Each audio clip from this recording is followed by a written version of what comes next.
Вона розвінчує стереотипи, що на автівках розуміються лише чоловіки. Наталія Шевченко з Харківщини може перевзути і легкових, і навіть вантажівку. Їй під силу ремонт будь-якого авто. 15 років тому в селищі Підвірки вона відкрила СТО. Відтоді не лише сама стає до роботи, а й керує чоловіками. Аромат ранкової кави та запах автомобільних шин. Так розпочинається ранок пані Наталі. Я в кабинете толком и не сижу. Я все время там с людьми. Із манікюром, але нігті коротенькі. Бо не лише слідкує за роботою у майстерні, а й сама береться за інструменти. Когда еще не придумывали этих модных покрытий, приходилось укреплять ногтевую пластину, потому что ты все время где-то ковыряешься, в какой-то грязи, ногти ломаются. Вона з легкістю розбортовує і балансує колеса, рихтує диски, міняє шини. Мы почистили диск, поменяем ему вентиль, потому что он уже потресканный был. Її батько був автомеханіком, а тому змалечку замість ляльок гралася ключами та гайками.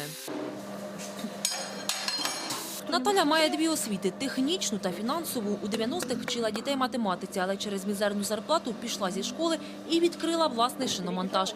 Перший робочий день пам'ятає і досі. А на утро все проснулись, по колено снега и холодно. А собирать колеса могу только я.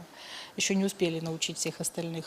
Поэтому колеса мне тогда только и снились. Наталя з підлеглими перевзуває і легковики, і ваговози. Її рекорд – 62 автівки, на яких поміняла гуму за добу.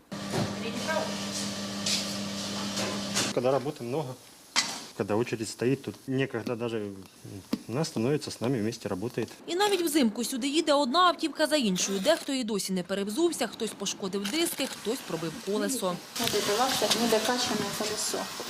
Оно еще не жеванное, но местами на стол уже в некоторых местах. Летом меняли резину, а давление было одно, температура была до дна. Сейчас все понизилось, давление упало, баллон приспустил и спустился все.